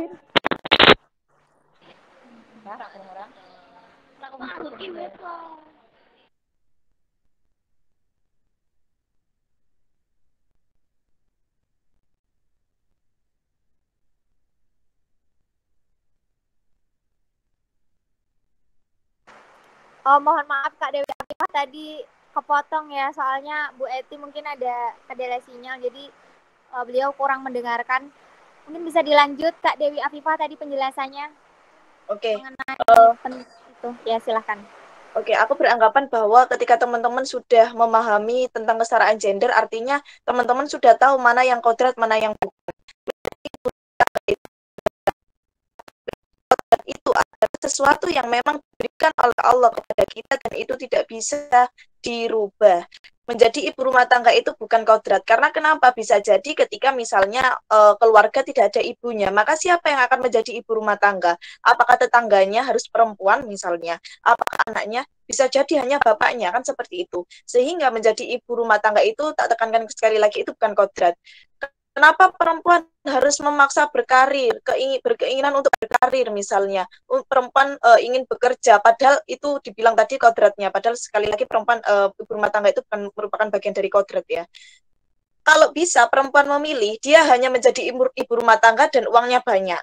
Atau dia misalnya hanya duduk-duduk saja tanpa berusaha, tanpa bekerja, dan tanpa berkarir, tapi uangnya banyak. Perempuan-perempuan yang masih ingin berkarir dan ingin memiliki punya banyak secara materi, non materi misalnya, itu karena mereka merasa bahwa yang pertama mereka belum secara utuh mengaplikasikan skillnya, kemampuannya. Kenapa misalnya kok harus jadi orang yang berkarir, istri yang berkarir? Ya bisa jadi mungkin dia masih belum puas gitu ya dengan potensi dirinya, sehingga ketika sudah menikah, dia masih memilih untuk tetap berkarir gitu. Itu yang perlu diperhatikan. Dan kita tidak bisa terus mengharuskan perempuan lebih baik menjadi ibu rumah tangga saja. Sebab kita tidak tahu apa yang menjadi kehidupan ke depan. Hari ini sebuah keluarga misalnya kaya raya, makmur, sejahtera, tidak ada kekurangan satupun. 1 tahun ke depan misalnya, karena kita kehidupan nggak ada yang tahu persiapan apa yang perlu kita siapkan gitu ya, ketika kita hanya mengandalkan seorang suami saja misalnya, ketika misalnya suaminya naudzubillah misalnya bangkrut atau keadaannya itu berbeda, lebih buruk misalnya, pegangan kita apa? Ketika kita hanya mengandalkan suami, maka kita tidak punya pegangan itu. Belum lagi misalnya, apakah ini sebagai refleksi juga, pertanyaan yang mungkin silakan dijawab kepada teman-teman sendiri. Mau beli barang sesuatu yang diinginkan, apakah harus menunggu untuk minta dulu? Kalau aku sih, aku lebih baik menggunakan uangku, hasil jeripayahku gitu ya, sehingga aku bisa memilih dan membeli apapun yang aku mau. Ya untuk mau minta suami, itu urusan minta suami gitu ya, hal lain. Untuk sesuatu yang mungkin dirasa memang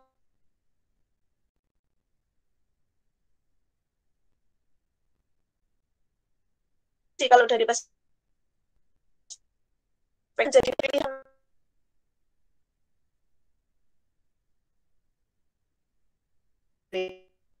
sebagai perempuan kita harus sehat ya, yang sadar mandiri juga harus merdeka. Artinya ketika kita sehat kita bisa melakukan apapun. Ketika kita mandiri, tidak menggali, kita kan tahu misalnya kalau ada konteks KDRT misalnya suaminya selingkuh. Ketika perempuan hanya mengandalkan laki-laki dan ternyata suaminya selingkuh gitu ya, kita mau mengandalkan siapa kalau bukan diri kita sendiri? Kita tidak punya pegangan apa-apa misalnya. Ya ini memang Mbak, nanti suamiku udah pacaran bertahun-tahun, jadi dia nggak mungkin selingkuh. Kehidupan kita nggak ada yang tahu. Misalnya tadi, kenapa kita harus menuntut kesetaraan? Tak ulangi sekali lagi bahwa kesetaraan itu bukan berarti sama. Setara itu bukan berarti sama. Setara itu artinya apa yang bisa kita lakukan, ya kita lakukan gitu. Sehingga dalam konteks ini, apakah harus menyaingi laki-laki? Bukan. Konteks kesetaraan itu bukan mengungguli laki-laki, bukan. Tapi kita punya hak yang tidak terlepas dari 5 pengalaman biologis yang dialami oleh perempuan itu, dan itu perlu diperhatikan gitu, sehingga itu menjadi konteks yang tidak bisa ditinggalkan dalam konteks kesetaraan itu. Baik Kak Dewi Afifah, terima kasih atas penjelasannya.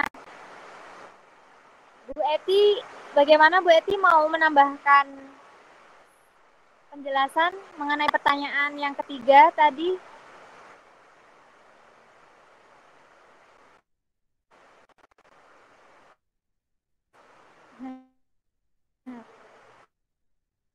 Masih di mute itu, Bu.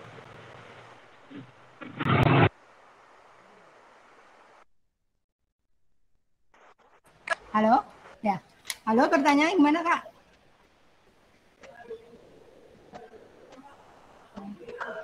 Halo? Ya, Bu, sebentar ini saya bacakan. Jadi tadi Kak Tasya itu bertanya seperti kenapa sih perempuan itu harus setara, minta disetarakan, dan kenapa penting sekali untuk setara, Bu. Ya. Seperti itu, Bu. Ya, terima kasih untuk bahwa dalam berumah tangga atau dalam berkeluarga itu tujuannya adalah pertama, kita lihat dulu tujuannya apa, untuk kemaslahatan, untuk kebaikan berumah tangga. Nah, masing-masing individu dalam keluarga, terutama suami istri, kepinginnya seperti apa. Dalam buktinya kita komunikasi dulu dengan pasangan kita menginginkannya seperti apa. Kepingin keluarga sejahtera secara finansial, keluarga kebutuhan fisik, non fisik tercukupi, keluarga yang kepengen bahagia dengan punya anak. Itu ketika mau memakai sistem yang tradisional yang tadi seperti saya gambarkan, bahwa dalam berumah tangga ada yang tradisional bahwa seorang laki-laki yang maskulin itu sebagai kepala keluarga, seorang istri sebagai ibu rumah tangga, seorang laki-laki itu yang mempunyai tanggung jawab memenuhi kebutuhan keluarga, sandang papan pangan. Nah, ketika keluarga itu tidak tercukupi sandang papan pangan, tidak tercukupi kebutuhan, ingat kebutuhan bukan keinginan ya, ketika tidak tercukupi kebutuhan, maka untuk menjadi keluarga yang sejahtera, bahagia itu akan sulit tercapai. Karena apa? Hidup itu uang bukan segalanya, tapi segalanya membutuhkan uang.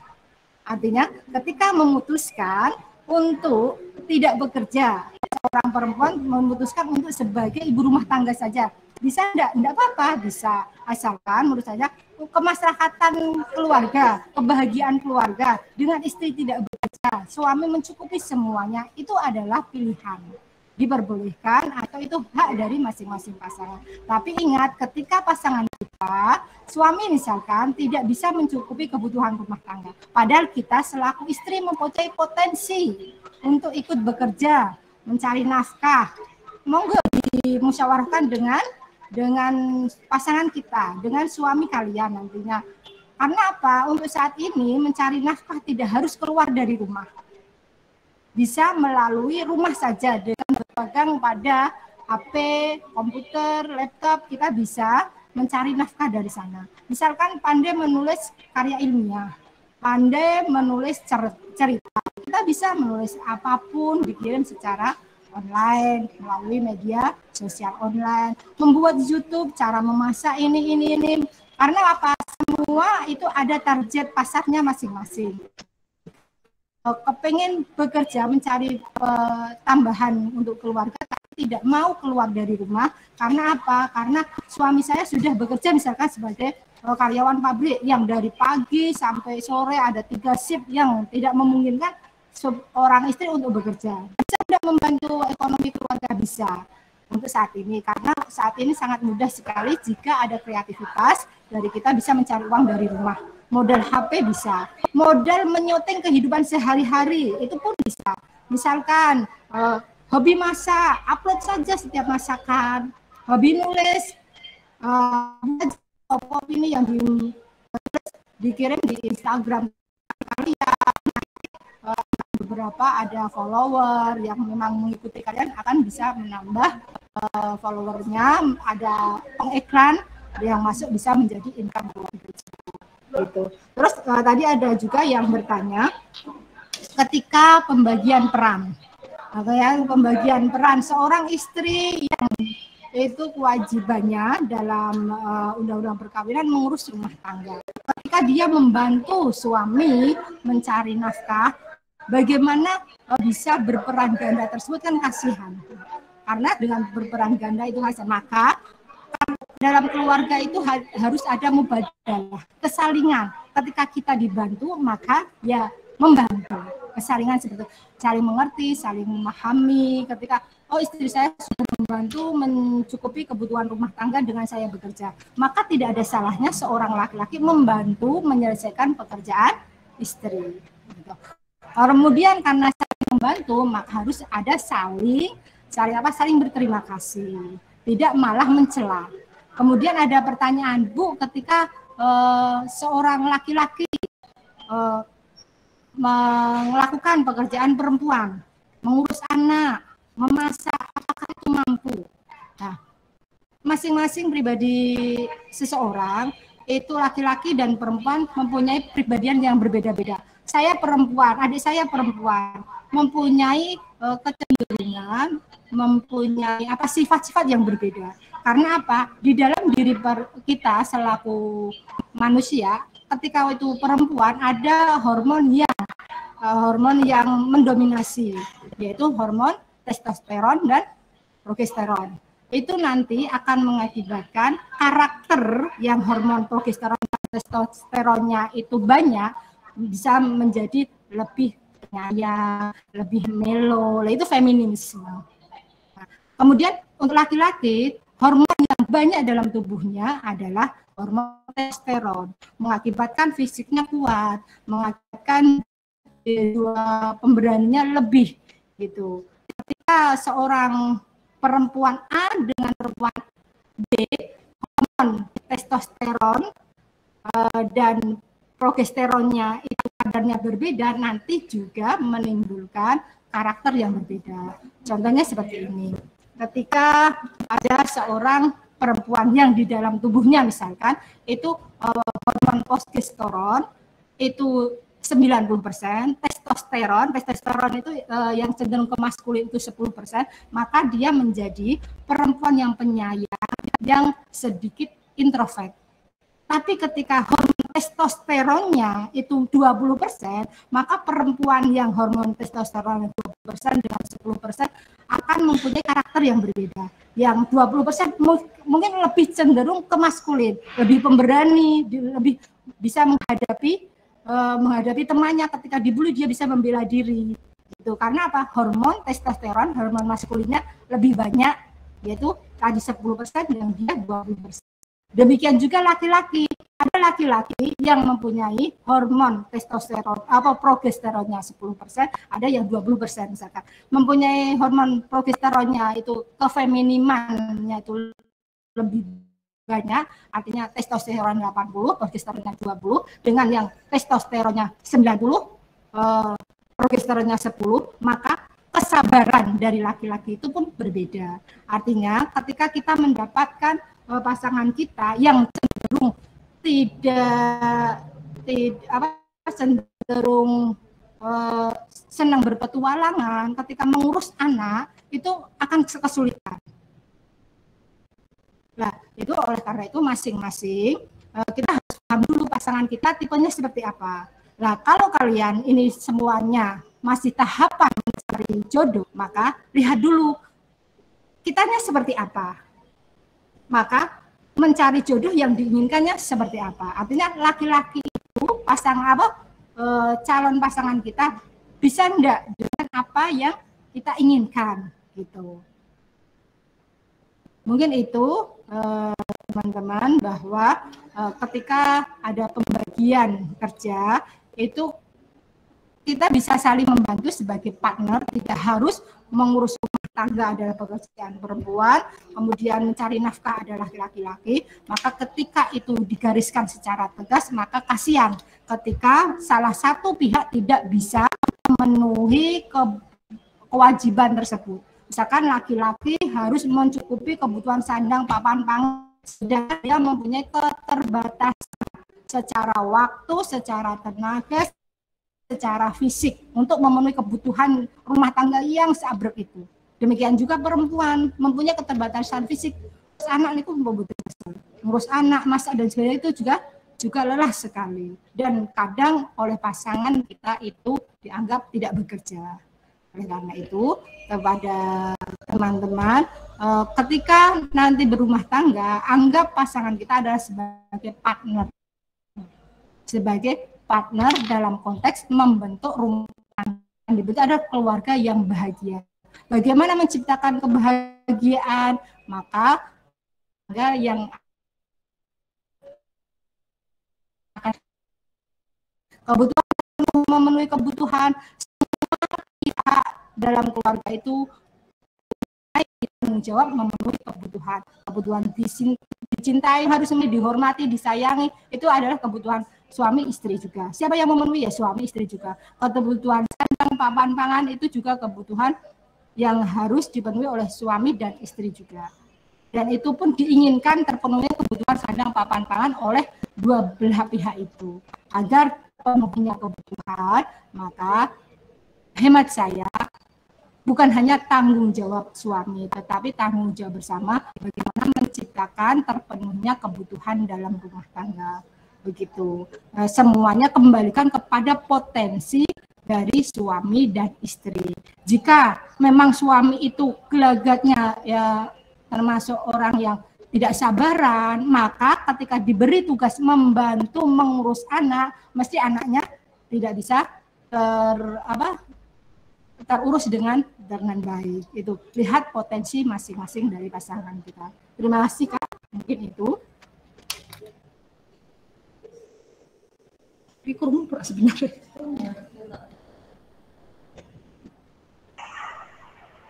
Baik, diskusi kita pada siang hari ini sangat-sangat menarik sekali, walaupun dengan sedikit peserta, tapi partisipasi dari teman-teman sangat kelihatan sekali dengan banyaknya pertanyaan yang disampaikan kepada kami sebagai panitia. Terima kasih atas oleh Ibu dari dan Kak Dewi Afifah. Tapi sayang sekali waktunya sudah habis teman-teman. Jadi untuk sesi tanya jawabnya juga dulu. Nanti kalau semuanya ada pertanyaan bisa disampaikan di luar webinar. Terima kasih sekali. Saya ucapkan kepada. Berarti ditambah dulu monitor di kamera ya. Kita tutup dengan closing statement dari narasumber kita. Singkat saja, Bu Eti mungkin closing statement terlebih dahulu, Bu Eti. Ya, terima kasih bagi kalian yang ingin membantu rumah tangga agar rumah tangga kalian bahagia. Maka pertama tahuilah diri kalian itu siapa dan karakternya bagaimana. Carilah pasangan yang memang bisa menutupi kekurangan kita dan bisa memanfaatkan atau tahu kelebihan kita. Jadi dalam rumah tangga itu semuanya adalah tergantung bagaimana pasangan kita dan pasangan kita dalam mewujudkan menuju keluarga yang harmonis itu. Pembagian peran tidak harus dengan batasan yang jelas. Artinya fleksibel saja, yang penting keluarga itu bisa bahagia. Artinya kemitraan gender dalam rumah tangga itu sangat dibutuhkan untuk kehidupan zaman sekarang. Demikian, Kak.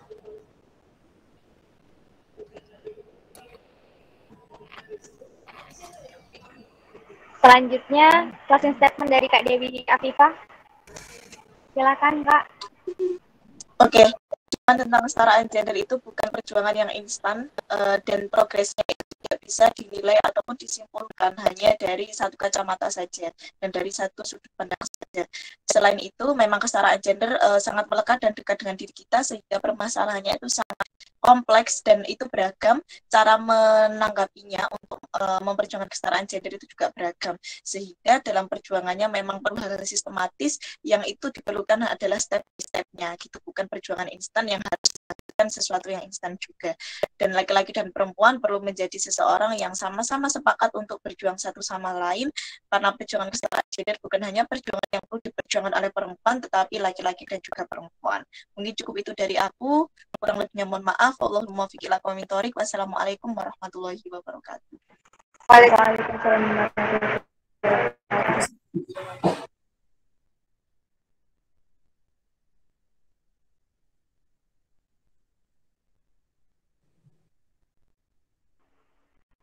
Mungkin cukup itu dari kedua narasumber hebat kita pada siang hari ini. Dari saya singkat saja, untuk menuju setara itu butuh proses dan harus ditempuh dan harus dihargai. Walaupun sedikit demi sedikit, kita sudah ikut berjuang. Dan untuk laki-laki, ayo respect gender, kita itu sama, kita itu manusia. Terima kasih saya ucapkan, semoga dadanya diskusi kita bisa bermanfaat, kita belajar bersama, dan terima kasih sekali lagi kepada kedua narasumber kita, Bu Eti dan Kak Dewi Afifah, terima kasih. Dan kepada peserta juga ucapkan banyak-banyak terima kasih. Mohon maaf jika ada salah kata atau perbuatan.